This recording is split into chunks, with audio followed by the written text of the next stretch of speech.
democracy. Pelé had, I think, the gift of God, a gift that very few people on earth have.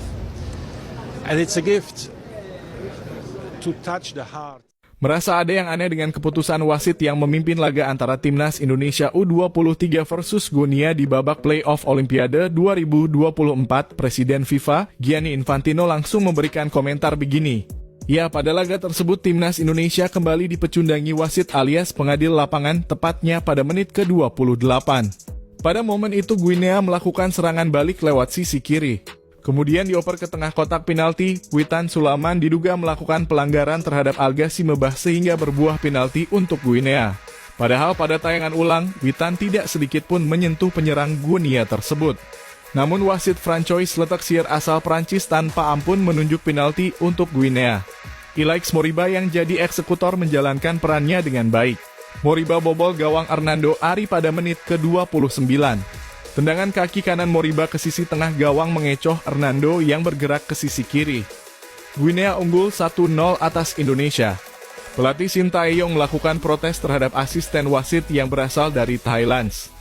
STY menyebut-nyebut pelanggaran Witan terjadi di luar kotak penalti. Pelatih Sintayong mendapatkan kartu kuning dari wasit Francois Letextier. STY dianggap melakukan protes di luar batas. Usai laga, Presiden FIFA Gianni Infantino yang kebetulan menyaksikan duel Timnas Indonesia U23 versus Guinea bersama Erick Thohir langsung memberikan tanggapannya terkait gol tersebut. Menurutnya, gol penalti yang didapat Guinea ke gawang Indonesia itu tidak sah. Saya pikir pelanggaran yang dilakukan oleh pemain Indonesia di menit ke-28 tak seharusnya berbuah penalti, kata Infantino. Saya lihat sendiri sepertinya pemain Guinea sengaja melakukan diving karena terlihat jelas tidak kontak apapun dengan pemain Indonesia, imbuhnya. Demi keadilan dalam sepak bola, sudah selayaknya pertandingan itu diulang, tegas Infantino. Pada laga tersebut, Witan Sulaiman ditunjuk pelatih Sintayong sebagai kapten Timnas Indonesia U23. Ia menggantikan peran Rizky Ridho yang tidak bermain di laga ini karena akumulasi kartu merah saat laga semifinal Piala Asia U23 melawan Uzbekistan. Pada menit-menit awal Indonesia mulai menyerang Guinea dari sisi kiri, akan tetapi bisa dicegah Guinea di sisi kanan pertahanan mereka. Bek tengah Timnas Indonesia U23 Muhammad Ferrari mendapatkan kartu kuning pada menit ke-8 setelah menjegal Aguibo Camara. Pada menit ke-14, Nathan Chu Aon melakukan operan terobosan matang kepada Witan Sulaiman.